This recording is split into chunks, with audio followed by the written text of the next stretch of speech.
In a world ruled by refrigerators, the Amish thrive without them. Their secret? Ancient food preservation tricks that defy time and technology. From burying eggs in ash to sealing meat in fat, their methods are as ingenious as they are bizarre. What if I told you their pantry could outlast a power outage and maybe even the apocalypse? Buckle up. This is survival Amish style. Number 1. Honey preservation. Inside, beneath layers of thick amber honey, lay something almost forgotten by time, a piece of perfectly preserved fruit, untouched by decay, as if nature itself had pressed pause. The Amish have long understood what modern science still marvels at. Honey is not just food, it is a vault, a natural embalmer that defies rot and ruin. Long before refrigeration, before vacuum sealing, before preservatives filled supermarket shelves, they discovered a truth whispered through generations: submerge anything in honey and it will outlast you. A piece of apple, still fragrant. Nuts, crisp as the day they were harvested. Even strips of meat, tender and rich, infused with a deep caramelized sweetness. Imagine opening a jar and tasting something prepared a lifetime ago, as fresh as the day it was sealed. It's more than preservation. It's a form of time travel, a glimpse into a forgotten past. Yet the mystery remains: how could something so simple, so common, possess such power? The answer lies in honey's natural alchemy, its low moisture, its acidic touch, its antimicrobial embrace that repels bacteria like an invisible shield. In a world where food is fleeting, where time devours everything, honey stands unchallenged. And as that golden liquid drips from the spoon, carrying flavors locked away for a generation, one question lingers. What else has it preserved that we have yet to uncover? What else has it preserved that we have yet to uncover? If honey can defy time, sealing flavors and memories within its golden depths, what other secrets of preservation have been quietly safeguarding food for generations? The Amish, masters of self-sufficiency, have perfected more than one way to outwit time. Beyond the honey jars glistening like captured sunlight, their ingenuity extends to methods both ancient and astonishing, techniques that transform perishable foods into long-lasting staples without a single whisper of electricity. From ice houses that imprison winter's chill to canning methods that lock in the harvest, they have turned food storage into an art form. Number 2. Water bath canning. The Amish have mastered the art of food preservation using time-tested techniques passed down through generations. From bustling kitchens filled with laughter to quiet pantries lined with carefully stored treasures, the Amish show us that creativity and tradition can go hand in hand. Storing food without a refrigerator might seem like something only survivalists or reality TV contestants do, but for the Amish, it's just everyday life. And one of their best-kept secrets? Good old-fashioned water bath canning. If you've ever seen shelves packed with jars of pickles, peaches, or tomatoes, you've witnessed the magic of this method in action. At first glance, it looks simple. Just stick food in a jar, boil it, and call it a day. But let me tell you, this is no beginner's kitchen project. When I tried canning peaches at home, I ended up with a sticky mess, jars that refused to seal, and the sudden realization that I might not survive the apocalypse. The Amish, on the other hand, have this down to a science. They carefully wash and prepare every jar, filling each one with fruits, veggies, or sauces, then lower them into bubbling pots of boiling water like they're sending them off on a deep-sea mission. The heat kills off any bacteria or mold spores that could ruin the food, and once the jars are sealed, they can sit on a shelf for years without a worry. It's like time travel for food. What you eat in 2034 could be the tomatoes you pick this summer. The record for some canned goods, over 5 years of freshness as long as that seal holds tight. Honestly, I think the toughest part isn't the boiling or even the timing. It's resisting the urge to pop the jars open early and dig in. My grandma asked me about canning and she gave me this look like, "What do you mean you don't know how?" Apparently, not knowing the difference between a hot pack and a raw pack makes you some kind of amateur in her eyes. But the Amish treat the skill like an art form, and those jars become their secret stash for when crops run low or the weather turns nasty. Winter storms don't mean panic trips to the grocery store for them. They just grab a jar of home-canned potatoes and get cooking. Now here's the real kicker: the taste. Unlike frozen vegetables, which can turn into sad, mushy versions of themselves after a few months, canned goods stay flavorful. There's something nostalgic about the way Amish pickles snap between your teeth, or how a canned peach tastes like a little bite of sunshine in the dead of winter. And it's all made possible without a single fridge in sight. When you think about it, that's probably why this method has lasted so long. There's no electricity bill, no risk of power outages spoiling your food, and no fussing with digital temperature settings. Just jars, boiling water, and a little know-how passed down from one generation to the next. But of course, nothing is ever foolproof. If you've ever tried to pry open a stubborn jar lid, you know what I mean. Last year, I canned some salsa so tightly that I needed 2 pairs of hands and a jar opener to crack it open. My neighbor said I should market it as tamper-proof salsa and charge extra. That's the thing with water bath canning, it's as much an exercise in patience as it is a preservation method. You have to get the timing just right or the jars won't seal properly. And if you think screwing on the lid tighter will help, well, good luck with that. At least the Amish don't have to deal with picky dinner guests whining about Best By dates. If it's in the pantry, it's good to go.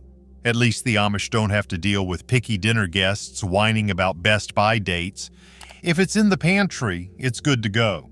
But what about the foods that can't be sealed away in jars, the ones that need to stay cold long after winter has passed? For that, the Amish have another trick up their sleeve, one that doesn't rely on humming refrigerators or power grids. Number 3. The frozen vault and icehouse storage. The heavy wooden door groaned on its iron hinges as it swung open, releasing a ghostly breath of chilled air into the humid summer afternoon. Inside, the air was thick with an unnatural cold, untouched by the blazing sun outside. This was no ordinary room, it was an icehouse, an architectural relic of ingenuity where winter itself was trapped and kept prisoner long after the last snowfall had melted. Stacked in the dim chamber were massive blocks of ice harvested months ago from frozen lakes, now resting in layers of sawdust like buried treasure.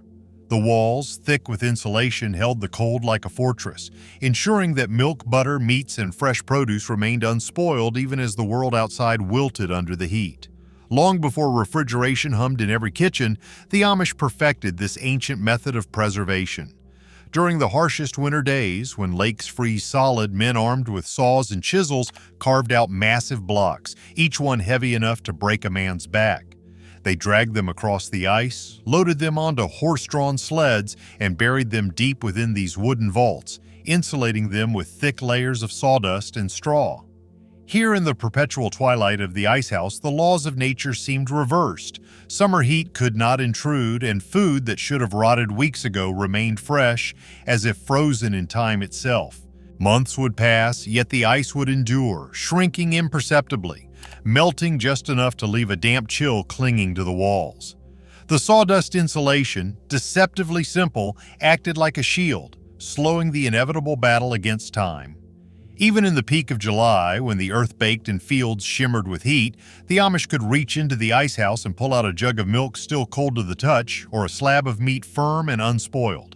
It was survival, not just convenience. But beyond its practicality, the icehouse was a quiet rebellion against dependence on modern technology, a testament to self-sufficiency. No wires, no electricity, just ice and sawdust, an elegant, almost mystical simplicity that defied the changing world. As the door creaked shut, sealing the cold once more, one thing was certain. In the heart of summer, winter still lived here, waiting in silence. Number 4. Storing food in wood ash. What do you do with wood ash once the fire dies out? If you're Amish, you don't just toss it, you use it to keep food fresh. The idea of storing eggs in ashes might sound like the result of an accidental spill, but it's anything but random. Long before refrigeration was an option, people discovered that a good pile of clean, dry ash could preserve food and keep pests far away. It's not just clever, it's downright scientific. Ash is alkaline, which creates a hostile environment for bacteria. No bacteria, no rot. Simple, right? You've got to admit it's a bit ironic. Most of us see ash and think dirty mess. The Amish see it and think perfect egg storage. Eggs are packed inside containers filled with ash, each one neatly tucked away like a treasure waiting to be cracked open months later. And not just eggs. Root vegetables like carrots and beets can enjoy the same VIP treatment. It's like giving them a cozy winter coat so they can survive the long months ahead without sprouting or turning mushy. The trick here is patience, and trust me, the Amish have that in spades. If you bury the food too soon or mess up with damp ash, you've got a disaster waiting to happen. My first attempt at storing eggs in ash felt more like an awkward science experiment than food preservation. I went overboard with the ash, must have buried those eggs like I was protecting them from a meteor shower. A month later, I couldn't even find them without getting half the ash pile in my kitchen. Lesson learned: moderation matters. It's also worth noting that not just any ash will do, it has to come from clean, untreated wood. No fireplace remnants from your scented pine logs, unfortunately. The Amish know this, of course, because they've mastered the fine art of simplicity. It's the same kind of genius you see when someone makes a perfect pie crust without measuring anything. Ash has been a low-key hero for centuries. The ancient Romans used it in food preservation, and it's still going strong today in the kitchens of people who appreciate the slow, deliberate ways of doing things. Number 5, fat sealing. Picture a world where butter isn't just for toast, it's a food-saving superhero. While we're all busy figuring out how to store leftovers without leaks, the Amish have cracked the code using nothing more than fat. When cooked meat is submerged in melted lard or tallow, it creates a smooth, airtight seal that blocks out oxygen, giving bacteria no chance to crash the party. In other words, it's nature's version of Tupperware, minus the lids that always seem to disappear when you need them. And it's not just any meat, bacon, sausage, and even duck have all been known to swim in fat baths for months at a time, staying as fresh as the day they were cooked. I'll admit, the first time I tried sealing a roast in lard, I felt like a contestant on a survival reality show. 2 months later, when I cracked that jar open, the meat was so tender you'd think it spent the last 8 weeks at a spa. My family wasn't quite as impressed, though. "Are we really eating this?" they asked with a mix of skepticism and mild fear. I assured them it was perfectly safe, though I can't say they were convinced. Here's the thing about fat sealing. It works because no air means no spoilage. Without oxygen, bacteria have nothing to feed on, so the food stays edible for months or even longer if kept cool. This technique isn't just about survival, it's also about flavor. The fat locks in moisture, ensuring the food tastes just as good, if not better, after a little time has passed. Think of it like marinating, but with an added bonus: no expiration date in sight. And here's a fun fact. The French actually called this process confit, and it's been keeping duck legs delicious for centuries. If it's good enough for French chefs, it's good enough for anyone. The best part? It doesn't require any fancy equipment, just a jar, some fat, and a little patience. But I'll warn you, make sure your fat is well filtered, or you might end up with some crispy bits swimming in there. Unless, of course, you like surprises in your food. Speaking from experience, nothing beats the thrill of biting into what you thought was a tender piece of meat, only to discover a rogue crumb of bacon hidden within. Number 6, fermentation. Fermentation isn't just some hipster trend from a farmer's market. Amish folks have been doing it forever, long before kombucha became the drink of choice for people in yoga pants. The beauty of fermented foods lies in their simplicity. Let nature do the work, and it rewards you with vegetables that can survive the apocalypse and maybe even your picky relatives. Sauerkraut, pickles, and beets are transformed through a process where bacteria feast on sugars, turning food into tangy, long-lasting staples. Now, if you think fermentation is as easy as tossing cabbage in a jar and hoping for the best, think again. It's a delicate dance. Too much time and your sauerkraut might take on a smell that could clear out a family reunion. Too little, and you've got soggy cabbage sitting in brine, not much better than a sad salad. The trick is in the balance, letting the good bacteria take control before the bad ones get ideas. When I tried making sauerkraut at home, I proudly told everyone I was channeling my inner pioneer. What I didn't expect was the smell. Imagine opening a jar and suddenly your kitchen smells like an old gym locker, except that locker might actually be fermenting something edible. I stuck with it though. A few weeks later, I cracked it open again and discovered that beneath the funky aroma lay some of the crunchiest, most flavorful kraut I'd ever tasted. My cat, however, refused to enter the kitchen for days. The science behind fermentation makes it even cooler. No electricity, no fancy gadgets, just a natural process as old as civilization itself. Some archaeological digs suggest humans were fermenting food as far back as 9,000 years ago.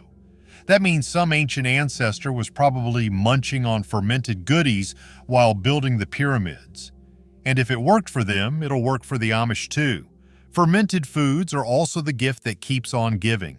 Shelf life stretches into years, and the flavor just keeps getting better.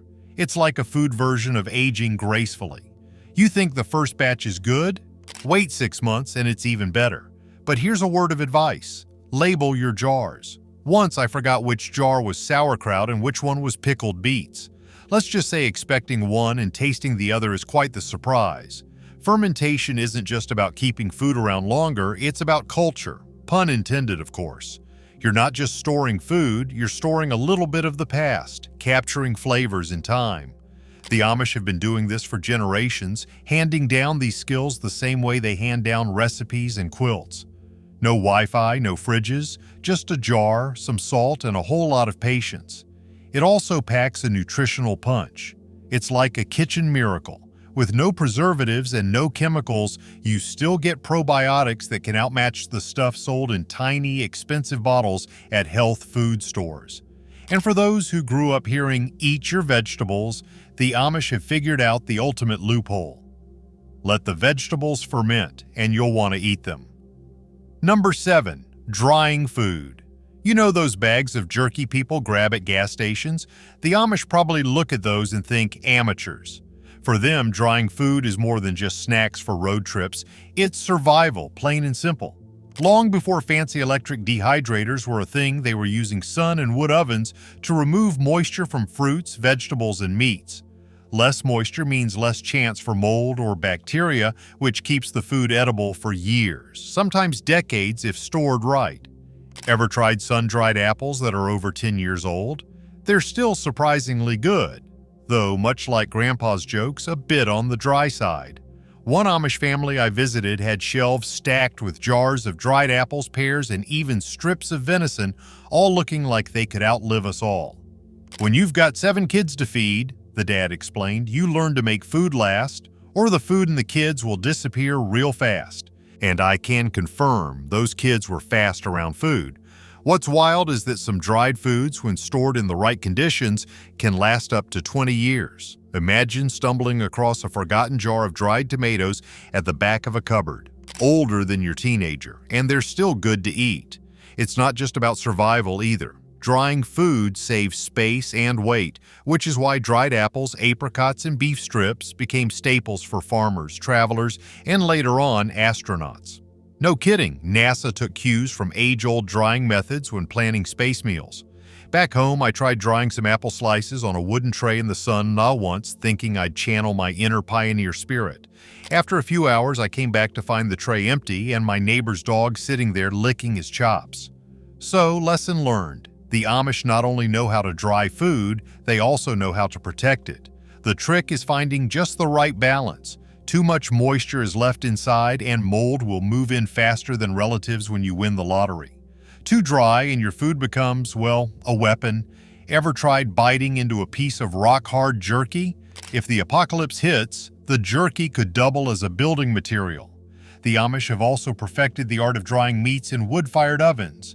It's not just functional, it smells amazing. Walking into a room with drying meat feels like stepping into a gourmet restaurant where the menu is survival. And here's a fun fact. Dried meat wasn't just for emergencies. It was also considered a snack back in the day, something to chew on while tending to fields or building barns. No energy drinks needed when you've got dried venison keeping you going. But what about the foods that don't need drying? Foods that should stay crisp, fresh, and full of life even as the seasons change. That's where another Amish secret comes into play, one that doesn't require smoke or fire but instead relies on the steady, unshakable chill of the earth itself. Number 8. Root cellars. If your idea of treasure involves gold coins, you might be missing out. For the Amish, a proper root cellar filled with potatoes, apples, and carrots is a fortune worth more than any buried chest. Root cellars are like nature's refrigerators. Without the annoying hum or the risk of a power outage, tucked underground, these spaces keep everything cool, dark, and just the right amount of damp to make sure their bounty lasts through the harshest winters. Ever wonder why root vegetables never seem to stress out about shelf life? It's because they thrive in these cellars, where the temperature barely flinches no matter what the weather does outside. Root cellars keep the moisture level steady, and the cool air prevents spoilage, like a strict hall monitor patrolling the shelves. My first time visiting one, I thought I'd stumbled into a farmer's version of Narnia. Walls lined with bins of potatoes and rows of shiny apples, like little jewels waiting to be plucked. This ancient storage method has been around for over 2,000 years. The Romans, for example, used underground pits to stash away food, though I imagine Caesar would have traded his laurels for a few of those crunchy carrots the Amish squirrel away. And here's the kicker. Those apples stored in root cellars taste better after a few months. They soften just enough, with flavors that mellow out like a fine wine without the headache the next morning. On a personal note, walking into a root cellar feels a bit like entering an old library, minus the books, but with way more turnips. There's something oddly satisfying about knowing that all this food will last without ever needing a single watt of electricity. It's also a good workout, trust me. Lugging buckets of apples up and down those cellar steps makes you think twice before you complain about grocery bags. I once volunteered to help load a friend's cellar for winter thinking it would take a couple of hours. By the time we finished, I had carried so many pumpkins I could practically feel my biceps protesting for union rights. What's even better is how the Amish turn root cellars into social hubs.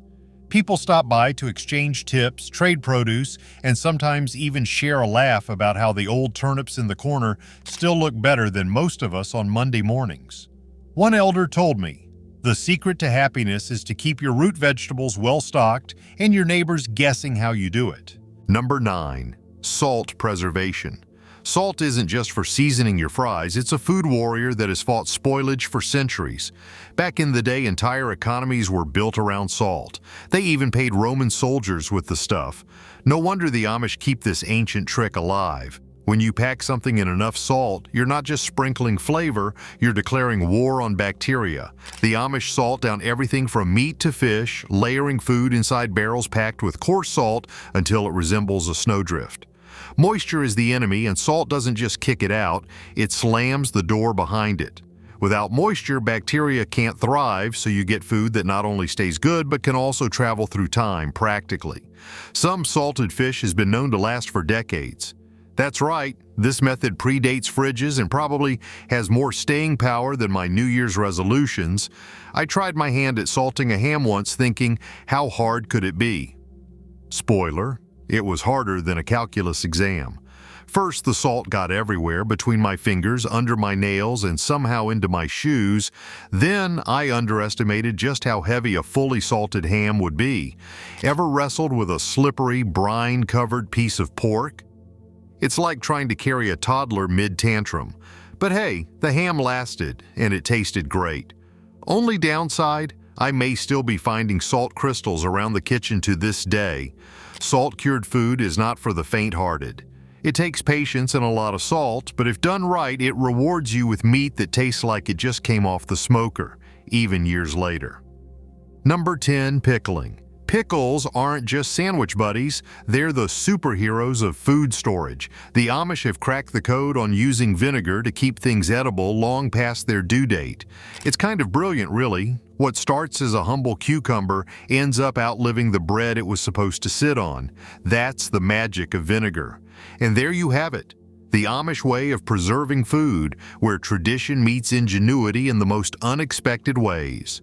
From jars of sunshine-packed peaches to eggs buried in ash, their methods are a testament to human creativity and resilience. The dirt that feeds for a year. Ever feel like your wallet shrinks every time you buy a tomato while your yard somehow stays the size of a shoebox? Happens to a lot of folks. Many people dream of growing their own food, but they think they need some big old farm with rows and rows of plants. Truth is, you don't. The Amish? They've got a whole different playbook, and it's something anyone can try, even with just a patch of dirt or a few pots. What they do next? might just flip your whole idea of growing food on its head. These folks have been growing their meals for more generations than anyone can count on their fingers and toes. They've learned to grow a whole year's worth of food in spaces smaller than your garage. What makes their ways special? It's simple stuff done real smart. No big machines, no flashing gadgets, just plain old know-how, elbow grease, and good dirt. Here's the secret: compost. They build piles about 3 feet by 3 feet wide. The first layer, dry stuff, leaves, straw, paper shreds. Then comes green stuff, grass clippings, veggie scraps, old plants. Every few layers they sprinkle in a handful of soil to keep things moving. This adds friendly bacteria that break everything down into sweet-smelling compost. And they don't stop at just kitchen scraps. They throw in eggshells for calcium, coffee grounds for a boost of nitrogen, and even bits of wool for a slow drip of nutrients. You'd be amazed what those scraps can do. One banana peel today becomes plant fuel tomorrow. Every little piece matters. Now, once that soil's ready, the Amish don't just scatter seeds and hope for the best. They plan. Every season has a plan. They rotate their crops so the soil stays happy. Heavy eaters like corn come first, soaking up nutrients. Then they follow with peas or beans that give nutrients back. Next comes leafy stuff like lettuce, then root crops like carrots and beets. This kind of rotation helps the dirt stay full of life and able to hold on to water. And it's not just a little water. Amish-tended soil can hang on to tens of thousands of gallons per acre. That's like a whole kiddie pool hiding underground. It saves rain for sunny days, keeping your plants cool and fed even when skies are dry. When the veggies are taking a break, the Amish plant cover crops like clover, rye, and buckwheat. These little heroes keep the soil from washing away and add more nutrients while they're at it. The idea is simple. You've got to give back to the dirt if you want it to give to you. Instead of fancy fertilizers, they use nature's leftovers. Manure aged 6 months or more adds muscle to the soil. Fishy water called emulsion gives a quick boost. Compost tea, a mix made by soaking finished compost in water, turns into plant juice packed with helpful stuff. With this soil setup, plants don't just grow. They explode. Strong roots, tall stems, big harvests. It's like giving your garden a double shot of espresso. And when your plants are healthy, they're better at standing up to bugs, weather, and whatever else comes crawling. Speaking of crawlers, let's talk pests. Garden invaders can ruin your harvest fast if you're not ready. But instead of spraying chemicals that stick around forever, the Amish use tricks from nature. They plant marigolds to confuse insects. The smell keeps many bad bugs guessing. Garlic between rows acts like a natural bug block. They also mix different plants together. Basil near tomatoes helps both. Lavender brings in helpful bees and keeps the moths away. And they use plants like traps. Nasturtiums attract bugs away from your good crops. It's like a decoy game where the bugs always lose. In the early morning light, Amish gardeners go on patrol. They look under leaves, along stems, and on the soil. Any bugs they don't want get picked off by hand. Into the soapy bucket they go. It may not be fancy, but it's effective. One less bug means fewer eggs, fewer problems. They also call on backup. Ladybugs, frogs, garden snakes, birds, all are welcome in an Amish garden. These critters chow down on pests like it's a bug buffet. One ladybug can eat thousands of aphids in its life. Toads eat even more. And birds? They snack on caterpillars, beetles, and even mice. Add a water dish with stones for a bird bath and you've got a bird army on your side, sick of tiny gardens and big grocery bills. Let's fix that. The unseen battle against garden pests. Every single morning, Amish gardeners go on what they call pest patrol. Armed with nothing but gloves and a bucket of soapy water, they handpick the troublemakers right off their plants. Some people might squirm at the thought of squishing a potato beetle with their fingers, but to the Amish, every bug eliminated is one less enemy in the battle for fresh food. Forget chemicals. These folks take matters into their own hands, literally. It's old school, it's gritty, and it works better than you'd think. And if that wasn't enough, they've got another ace up their sleeve: natural predators. Instead of fighting nature, they make it work for them. They plant beneficial highways, strips of native flowers and herbs that bring in garden-friendly insects like ladybugs and praying mantises. A single ladybug can eat thousands of aphids in its lifetime. Try getting results like that from a spray bottle. The Amish even leave small brush piles near their gardens, giving shelter to toads and garden snakes. Toads alone can devour tens of thousands of insects in a single season. See a toad in your garden? The Amish say you should tip your hat, it's working harder than you are. Birds also play a huge role. Just a shallow dish of water with a few stones can attract insect-hungry birds that provide free pest control. And here's a fun fact. If birds suddenly go quiet, it means a hawk is around keeping rabbits and rodents in check. Their methods are so effective that their crop losses to pests are often less than 10%, sometimes even better than gardens doused in chemicals. And while synthetic pesticides break down soil over time, Amish gardens only get stronger every year. But pest control is just one piece of the whole thing. The Amish have also mastered the art of growing an insane amount of food in tiny spaces. Most people think of sprawling fields when they imagine Amish farming, but some of their most productive spaces are actually modest greenhouses. These aren't high-tech glass palaces, they're simple, practical structures designed for efficiency. A typical Amish greenhouse might be only 12 by 20 feet, yet it churns out food like a full-sized farm. How? It's all about smart design. While most gardeners get 1 or 2 harvests per year, Amish greenhouses can pump out up to 4 full cycles of crops annually. That's fresh tomatoes all year round instead of just a few months. And here's the kicker, they don't even need artificial heating. Instead, they use something called passive solar heating. The north wall of the greenhouse is made of dark-colored stone or concrete, which absorbs heat during the day and slowly releases it at night. This keeps the temperature up to 15 degrees warmer than outside even in the dead of winter. But wait, it gets better. For even more warmth, they use what's known as the manure method. Fresh horse manure layered with straw in deep trenches creates heat as it decomposes. 1 wheelbarrow of manure can keep 100 square feet warm for 2 whole months. It's a heating system that fuels itself, and the Amish have been using it for generations. And that's not even the only trick in their playbook. The layout inside an Amish greenhouse is a masterpiece of efficiency. Tall plants like tomatoes grow along the back wall so they don't shade out shorter crops. Medium-height plants take up the middle space, and low-growing greens thrive in the sunny front. Every inch is put to use. Herbs and strawberries even hang in containers between rows. Airflow is managed through simple roll-up sides and roof vents using pulleys instead of electricity.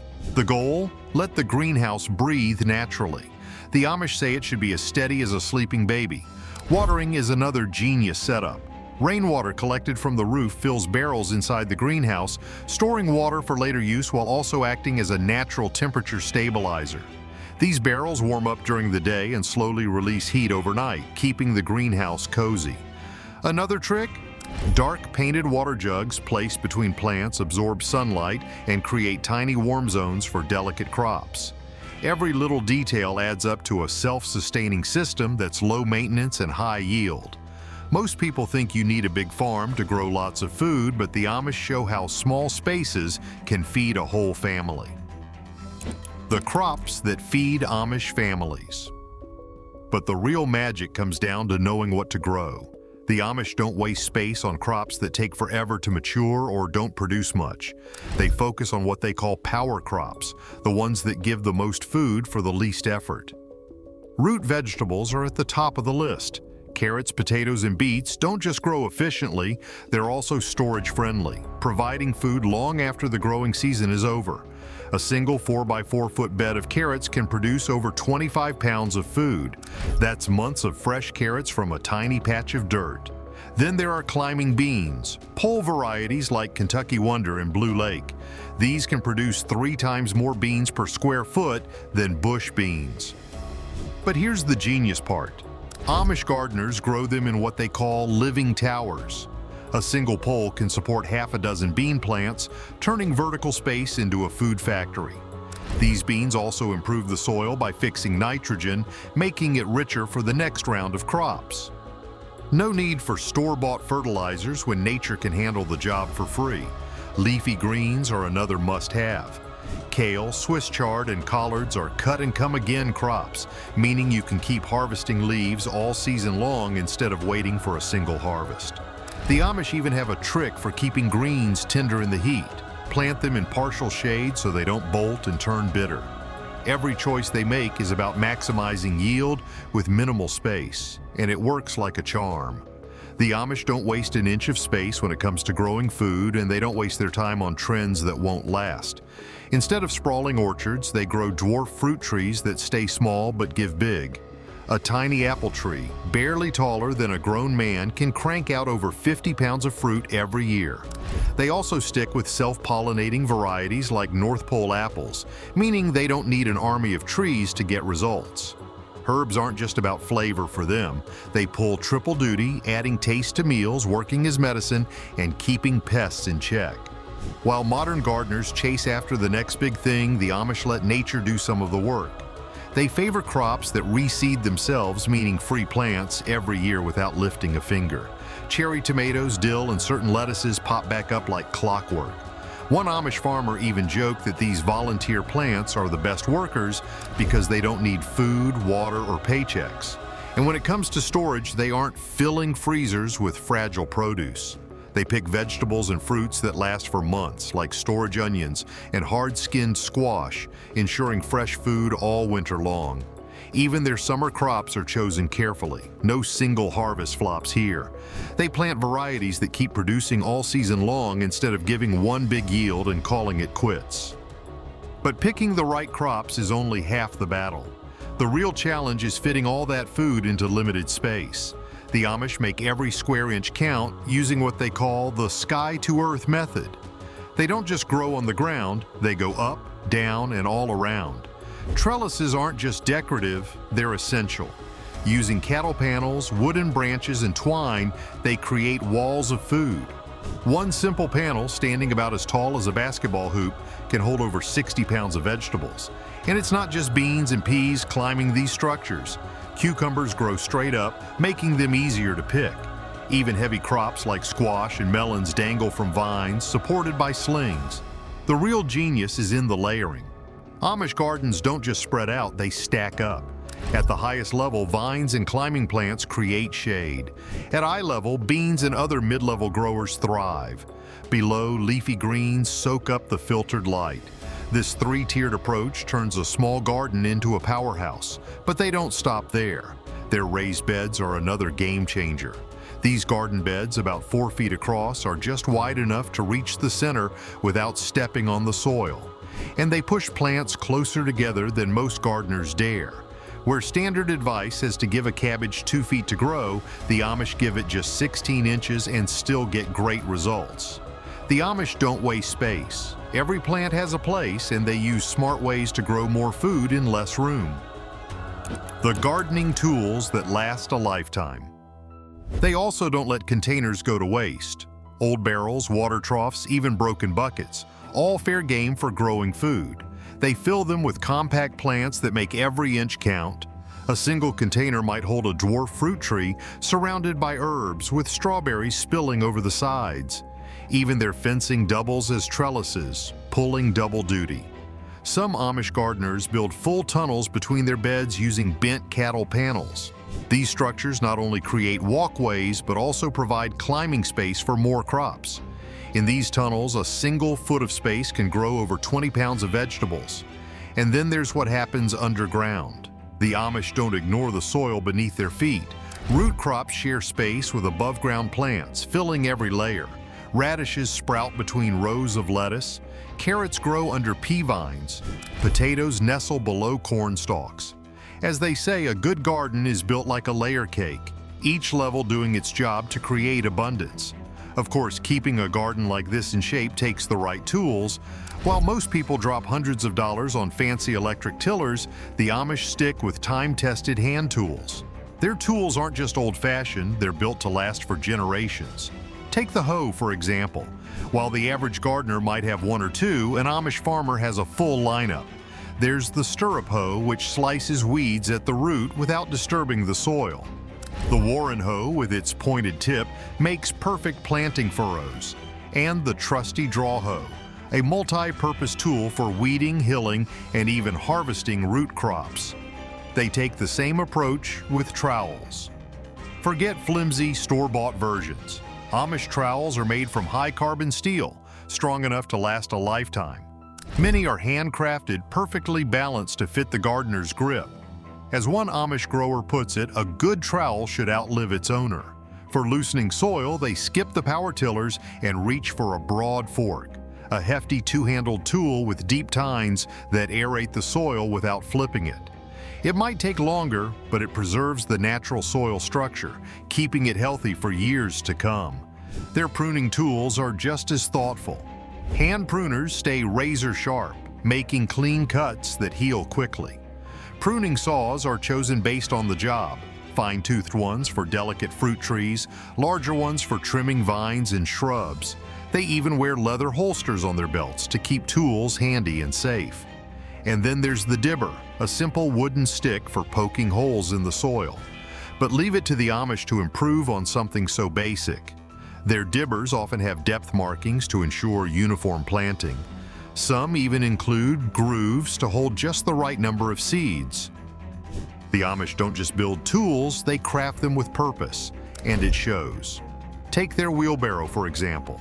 While most people struggle with flat tires and flimsy frames, Amish-made wheelbarrows roll smoothly with steel wheels that never go flat. The tray isn't just a tub, it's slightly tapered, making dumping loads almost effortless. The handles, positioned for the best leverage, cutting back strain so efficiently it makes you wonder why modern versions aren't built the same way. They cost a pretty penny, sure, but they last practically forever. Harvesting isn't just about picking crops, it's about efficiency, and Amish baskets are proof. Hand-woven from split oak or hickory, these baskets are lightweight yet ridiculously strong. Their slightly sloped sides make them easy to stack when empty, freeing up valuable storage space. The weave is tight enough to hold even small produce like cherry tomatoes, but loose enough to let dirt shake through. It's craftsmanship with function at its core. And then there's water, something the Amish handle with the same level of precision. Modern watering cans can be clunky, but theirs, perfectly balanced to reduce wrist strain and designed to deliver gentle streams that won't crush delicate seedlings. Even their rain gauges are works of art, often handmade from recycled glass and marked with precise measurements to track rainfall over the season. Nothing is left to chance. But here's the real kicker: their tool maintenance. It's not just a habit, it's a ritual. Every tool gets cleaned and oiled after use, edges stay sharp, and wooden handles get regular linseed oil treatments to prevent splitting. To them, a well-maintained tool is like a well-trained horse, responsive, reliable, and a joy to work with. Growing food is one thing, but keeping it alive through dry, hot days is where the Amish really know what they're doing. Why Amish gardens stay green in a drought. Of course, all the best tools in the world won't help if you waste water. The average American garden drinks up to 3,000 gallons per month in growing season. Amish gardens, less than half that, and they still grow more. It's not about rationing, it's about making every drop count. Their water strategy starts with rain collection, where multiple barrels capture runoff from every available surface. But these aren't just barrels sitting in a yard, they're linked in an intelligent system, complete with a first flush diverter that filters out dust and debris before water even reaches the storage tanks. Overflow pipes ensure that no rainwater is wasted, storing hundreds of gallons from a single storm. Their irrigation is just as smart. Instead of relying on expensive plastic drip lines, they use clay ollas, unglazed ceramic pots buried near plant roots. These release water slowly, delivering moisture exactly where it's needed while cutting evaporation loss by 70%. One olla can keep a 3-foot radius hydrated for days without refilling. It's low-tech, but it works better than anything you'd buy in a garden store. Mulching plays a huge role in their water conservation strategy, but here's where they flip the script. Instead of using store-bought mulch, they create living mulch systems. Fast-growing, shallow-rooted plants like purslane and creeping thyme cover the soil between crops, locking in moisture, suppressing weeds, and even providing additional food. It's a 3-for-1 solution that modern gardens could seriously learn from. Hand watering? There's a method for that too. Instead of daily, shallow watering, they water deeply just once or twice a week. This forces roots to grow downward, making plants more drought-resistant. Their watering cans often have special rose heads designed to deliver gentle, soil-friendly streams. Some even modify their cans with different spray patterns: fine mist for seedlings, stronger streams for established plants. Every decision is deliberate. Timing is everything. The Amish water early in the morning before the sun gets too strong, allowing leaves to dry before nightfall and reducing disease risk. They also use what they call prophetic watering, giving plants extra deep drinks when the weather hints at a dry spell ahead. It's a combination of experience and foresight that keeps their gardens thriving when others struggle. And then there's the hidden trick beneath their raised beds: buried water reservoirs. Layers of composted wood materials act like natural sponges, soaking up moisture and slowly releasing it over time. Just 1 cubic foot of this material can hold over 1.5 gallons of water, creating a backup supply for when the soil dries out. It's like nature's version of drip irrigation, only without the plastic tubing and maintenance headaches. Water waste? Not in an Amish garden. Household gray water, like the water from washing vegetables or rinsing dishes, is carefully collected and used on ornamental plants and fruit trees. They even plant water-loving crops like elderberries and raspberries where they can naturally catch runoff. Every drop is used wisely. But perhaps their most genius move is the keyhole garden. Picture a circular raised bed with a central compost tower. Watering the compost tower filters nutrients straight into the surrounding soil, creating a self-sustaining irrigation system. This method cuts water use by up to 80% compared to traditional gardening, proving once again that the simplest ideas are often the smartest. Even garden layout plays into their drought planning. They group plants by water needs, placing drought-tolerant species as protective barriers around thirstier crops. When dry spells hit, they get extra creative, using slow-release methods like placing small cups or bottles with tiny holes near plant bases for gradual watering. Every plant gets exactly what it needs, nothing more, nothing less. And here's something modern agriculture completely overlooks: the role of pollinators. The Amish don't just think about water, they think about the creatures that help their crops thrive. Their water features attract bees, butterflies, and other beneficial insects, ensuring their plants get properly pollinated. While commercial farms rely on rented honeybee colonies, Amish gardens sustain native pollinators year-round. They don't just plant flowers because they're pretty, they strategically design pollinator-friendly areas that bloom continuously from early spring through late fall. Their gardens hum with life, and it pays off in bountiful harvests. Spring kicks off with flowers like crocus and winter aconite, calling in the first bees of the year. Later, asters and goldenrod take over, making sure pollinators stay busy before winter sets in. The Amish know exactly how to keep these tiny workers around, offering a steady supply of blooms rather than leaving them to wander elsewhere. Mason bees are among their favorites, with just a handful of them doing the job of hundreds of honeybees. Instead of fancy store-bought hives, they build simple shelters using hollow reeds or drilled wooden blocks, placing them in sunlit spots safe from rain. Butterflies also get their fair share of attention. The Amish plant flowers like zinnias and cosmos, which serve as perfect landing pads for these delicate creatures. They even go the extra mile by keeping small mud puddles around. Because yes, butterflies actually need minerals from damp soil for reproduction. Flat stones are placed nearby to soak up the sun, giving butterflies a warm spot to rest. But none of this happens randomly. The Amish follow a carefully planned stepping stone layout, ensuring there's never more than 20 feet between flower patches. This way, bees and butterflies can travel safely across the entire garden. Are the Amish truly holding the ultimate key to survival, or have modern farming methods blinded us to a simpler, better way? Tell us what you think, and remember to like and subscribe for more.